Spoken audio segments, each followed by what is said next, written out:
Hello, Esther Ayorinde Iyamu. I am the founder and CEO of a company called GrowthQ. We're essentially a two-sided marketplace focused on closing the equity gaps for sales professionals. Hi, Esther. Hello. Thanks for joining us. So, Yes. not everybody knows, but I know. Where are you here from? Because you don't sound like you're from London. I know, even though I was born in Hammersmith, but I am visiting from California. Exciting. Yes. But the good thing is it's actually warm here today, so you actually feel like you're in California. I know, it's great. In San Francisco Bay Area, it's a lot cooler because we're on the bay, and you would think California, it's nice and warm there. No, it's actually warmer here than in San Francisco right now. So See? I will take it. But global warming, unfortunately. I mean, there's that. Minor details. But we have to enjoy. Yes. So tell us, what is it you actually do today? Yes. So GrowthQ is the company I started in August of 2022. Cool. So we match underrepresented high-performing sales talent around the world to three things: mentors, full-time and fractional work, and resources to help them upskill for whatever they need to perform at their best. So we're just hyper-focused on helping people unlock their earning potential. There's loads that we need. I could really delve, but we'll just be distracted. So let's go right back to the beginning. Where did it all start? Where did you grow up? Yes, so I grew up here in London, in Hammersmith. I was born in Hammersmith, but mostly grew up in East London. Right. Do you remember where? Yes, so Little Ilford area, Manor Park. Hold on. Yeah. We grew up in the same area. We did, sir. Mealy Road and Romford Road, right there. No way. Yep. I grew up in Forest Gate. Interesting. Like down the street. That is hilarious. Yeah, man. Yeah. That was the hood. Again, I'm so distracted because we could talk about this all day. So you grew up in East London. Yes. But what age are we? Yeah, Primary, so in 96, my mom's brother, who is still a barista here in London, submitted for a lottery visa for my mom. He actually submitted for a visa for both of them and had been doing it year on year. And to this day, he still lives in London. He has not been approved. And 96, my mom got approved to go with herself and myself and my sisters. And I don't know, call it 30, 60 days, something like that. We dipped and went to the States and never turned back. So how old were you when you went to the States? I was 11. 11, okay. So you're in high school then in the States, or just before? I skipped 6th grade and then did 7th grade in the States. Right. So how was education for you? Were you the smartest person in the room? I was the smallest person in the room. I was the youngest. I was like, it was very weird. I remember coming to the States and looking around and thinking, God, these kids were so much more developed than we were. Like, the guys already had like facial hair. The girls were wearing bras already. I'm like, did I show up to the right spot? And like my view of America was like all the things you saw on television and like, you know, California Dreams and Saved by the Bell and lockers and people wearing half tops. And so I remember my first day, I got called into the principal's office because I showed up in what I thought everybody in America wore, which was baggy jeans, the flannel shirts, dark lipstick, and half tops. Everyone wears those, right? And I got called in the principal's office because you can't wear half tops. But I was like, isn't that what everyone wears in America? I was so embarrassed because like I'd never get in trouble. I'm the goody two shoes. I'd never get in trouble. But learned a very good lesson that first day. Let's just say that. So academically, how did you perform in school?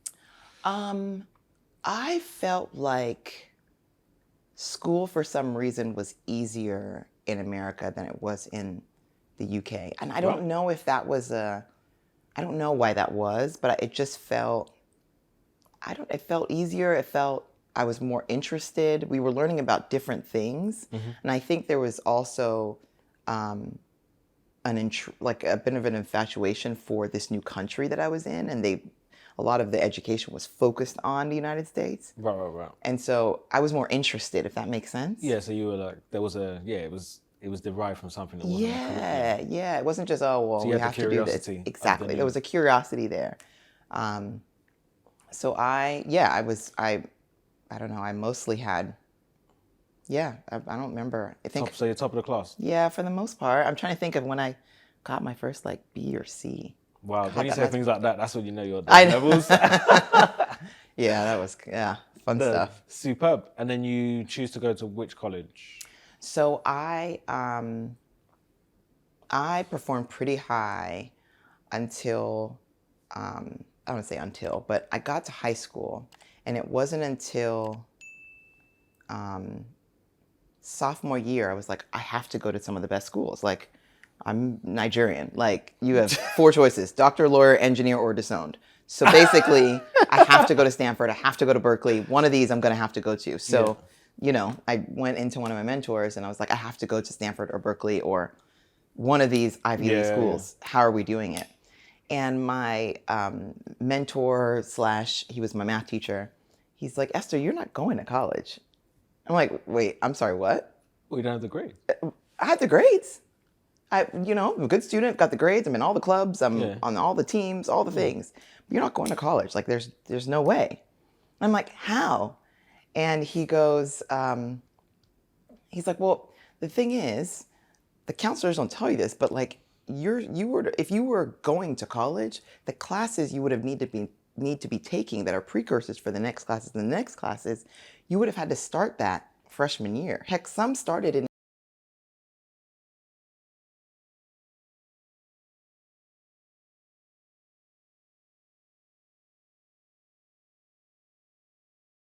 granted, my immigrant parents, there's nobody they don't know. I'm the first of three. Can't Google it. No, Can't Google it. There wasn't Google at the time, right? So it tells you how old we are. But there was no way the people that were kind of set to tell me, hey, here's what you're supposed to do.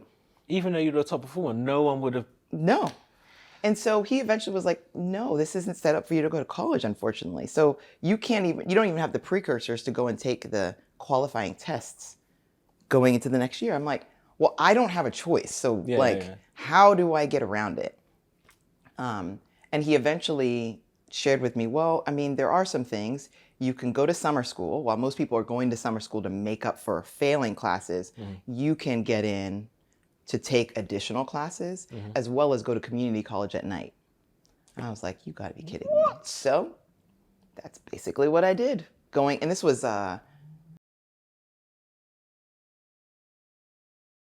going into sophomore year or second year of high school. And for us European sophomore, you're 16, 17? No. Let's see. So there's freshman year, sophomore, junior, high school, senior year. Freshman year is what was I? I was 13. Oh, okay. Sophomore year, 13, 14. Sophomore Cool, year is cool, like 14, 15. Yep, yep. And you get the rest. But yeah. So then I had to go to summer school every single year after that. I did night school at community college while going to high school and all the clubs and working and all the things. And then eventually got into Santa Clara University, which is a private Jesuit in the Bay Area. Just so you did all of that just so you could apply? Yeah. So you could have literally gone to the end and right, I'm graduating, throw your hat, and it's like, you're not going anywhere. Right. You can't even sit the entrance exam. So so you're saying you have to, from 8th grade, you have to from the beginning say, I'm only going to do, if I want to do business, I should only be doing maths, economics. Well, it's more to take the qualifying courses you need to then take what in the United States is like ACTs or SATs and SAT 2s to then qualify to submit for some of these colleges. It has to be a relevant subject. It can't just be random. It can't be random classes, right? There's specific classes that qualify then for. So what did you want to study for college? I mean, I didn't know what I wanted to study at the time, but there happened to be this program, Cisco Networking Academy. Right. We're trialing out taking the same curriculum that they would teach people that could be employed at their companies. They're like, we could try teaching students. So they tried it with San Jose Unified School District. The plus was it was an advanced placement course that I could use to qualify for college stuff. So I was like, sign me up. I don't even know what it is. I'll take anything that will make it to where I don't have to take an extra night class. Exactly. So I signed up for it, and I was like intrigued. Just the sheer fact of computers and connecting technology and the fact that, wait a minute, So I can communicate with you, not with a telephone, but with a computer, and you don't need to live here. You can live somewhere else. That completely opened my mind to technology and networking and So when would this have been? 90, is this 90, are we in the 2000s? It was 99, 2000. 99, 2000. So this is, wow. So you're literally being introduced. That's incredible. Yeah. And because of that, I started at Santa Clara University in computer science. Right. Mm-hmm. So where was your strong suit? Was it the more math? Was it more the technical? Because it's computer loved science, math. It's coding and stuff as well. Yeah, I loved math. I loved the logic of math.